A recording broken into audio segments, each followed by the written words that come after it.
She thought she controlled the story, pulling all the strings. But this cheating wife was about to write her own tragedy. Meet Sarah and Tom. From the outside, they were the perfect couple. A beautiful house, successful careers, and a love story that seemed like it was straight out of a movie. They'd been together since college, building a life that everyone envied.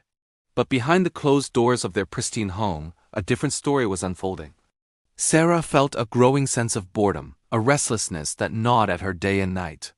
The predictable comfort of her life with Tom started to feel like a cage. She craved excitement, a spark, something that would make her feel alive again. Tom, bless his heart, was steady and reliable, but Sarah mistook his stability for dullness. That's when Alex entered the picture. He was a new colleague at her firm, charismatic and bold, with a devil-may-care attitude that was the complete opposite of Tom's gentle nature.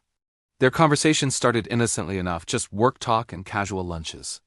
But soon, those lunches turned into late-night drinks, and the professional compliments turned into flirtatious whispers. Sarah was intoxicated by the attention. Alex saw her not just as Tom's wife or a successful professional, but as a desirable woman full of untapped passion. He made her feel seen in a way she hadn't felt in years. The thrill of the forbiddance was a powerful drug, and Sarah was quickly addicted. The lies started small. A late night at the office, a last-minute business trip, a dinner with friends she wasn't actually meeting. Each lie was a carefully placed brick in the wall she was building between herself and Tom. She became a master of deception. Her phone always on silent, her computer history meticulously cleared. She felt a strange sense of power, believing she was orchestrating this double life with flawless precision. She told herself it was harmless, that she could keep her two worlds separate. She had her stable life with Tom and her exciting escape with Alex. In her mind, she had it all. She thought she was in complete control, the director of her own secret film. But secrets have a way of seeping through the cracks. Tom wasn't oblivious. He was just trusting. He started noticing the small changes in Sarah, the way she guarded her phone, the vague answers about her day, the emotional distance that had crept between them. He tried to talk to her, to bridge the gap, but Sarah would just brush off his concerns with a forced smile, telling him he was imagining things. His gentle questions only made her more defensive, pushing her further into Alex's arms. She convinced herself that Tom's suspicions were the problem, not her actions. She felt cornered, and instead of coming clean, she doubled down on her deception. The first major crack in her perfect facade appeared one evening. Tom had planned a surprise anniversary dinner at their favorite restaurant. He'd been excited all week. But Sarah, completely forgetting the date, had already made plans to meet Alex at a secluded hotel. When Tom called her, she panicked. She fabricated an elaborate story about a sudden work emergency, a huge client crisis that required her to stay late. The disappointment in Tom's voice was a sharp pang of guilt, but she quickly silenced it. The allure of her tryst with Alex was stronger.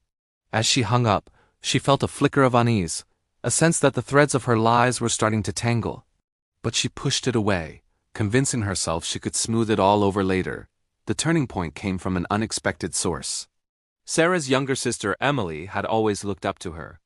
One afternoon, while shopping downtown, Emily saw something that shattered her perception of her perfect older sister.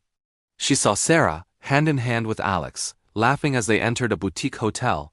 Emily was devastated. She wrestled with what to do, torn between loyalty to her sister and her love for Tom, who had always been like a brother to her. After a sleepless night, she decided she couldn't let Tom live in the dark.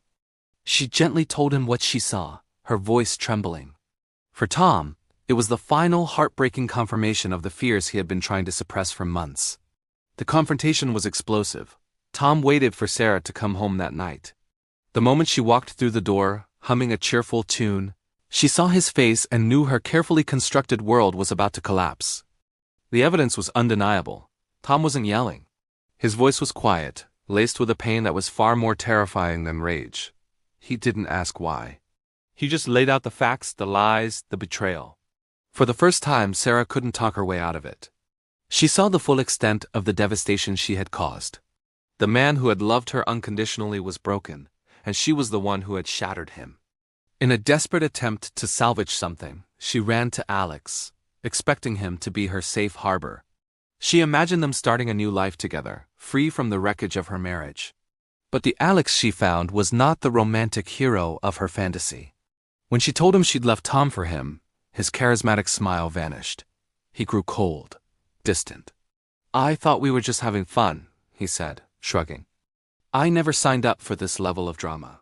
It was then that Sarah realized the chilling truth. To Alex, she was just a conquest, a temporary thrill. The passion and connection she thought they had were just part of his game. He had no intention of being with her. She wasn't his future. She was just a diversion. Now Sarah was truly alone. She had lost her husband, the man who genuinely loved her, and the affair that she had sacrificed everything for turned out to be a hollow illusion.